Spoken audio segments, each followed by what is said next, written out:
সম্মানিত সাংবাদিক বন্ধুগণ, মানবাধিকার কর্মী ও মানবিক হৃদয় মানুষরা, আসসালামু আলাইকুম ওয়া রাহমাতুল্লাহি ওয়া বারাকাতুহু। আজকে আমরা দাঁড়িয়েছি অত্যন্ত ভারাক্রান্ত মন নিয়ে। আমাদের ছোট ভাই মাত্র 8 বছরের শিশু মুত্তাসির হত্যার বিচারের দাবিতে। মুত্তাসিরের হাতে থাকার কথা ছিল কোরআন, সে মুত্তাসিরের হাতে থাকার কথা ছিল খেলনা। সেই মুত্তাসিরকে নির্মম ভাবে হত্যা করা হয়েছে। শুধু তাই নয়, হত্যা করে এই ছোট্ট শিশু লাস্টের সাথে আরেকটা মানবিক বিচার করা হয়েছে।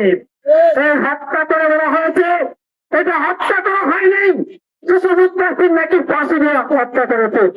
কতটা মানবিক, কতটা নির্দয়, কতটা নিষ্ঠুর আর কতটা ভয়ঙ্কর হয়ে এরকম একটা শিশু হত্যার উপর মিথ্যা আরোপ করতে পারে।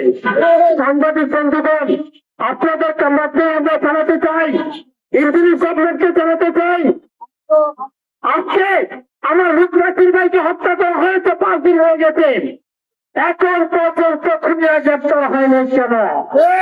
প্রশাসন এত দুর্বল ছিল যে প্রশাসন খুনিদেরকে গ্রেপ্তার করতে পারে না। এই প্রশাসন রাখার দরকার কি? যে প্রশাসন আমাদের নিরাপত্তা দিতে পারে না, সেই প্রশাসনকে পদত্যাগ করতে হবে।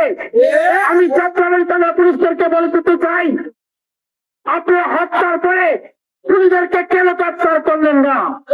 আপনারা কি তাদের কাছ থেকে ঘুষ খেয়েছেন কিনা আমরা সন্দেহ পোষণ করছি।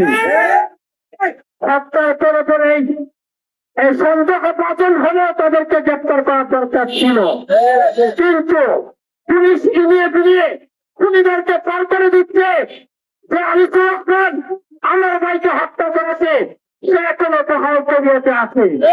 আমরা এই খুনিকে আগামী 72 ঘন্টার মধ্যে গ্রেপ্তার দেখতে চাই।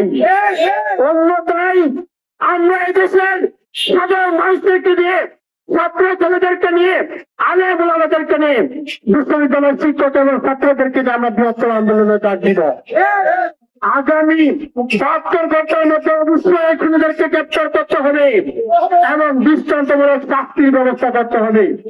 সাংবাদিক বন্ধুগণ, আপনাদের কাছে হত্যার বিচার চেয়ে এবং আমার চাচার যে হৃদয় রক্তকরণ হচ্ছে, যে কষ্টের অনুভূতি ব্যক্ত করেছেন, তা যেন ন্যায় বিচার পায়, সে অনুভূতি ব্যক্ত করে আমি আমার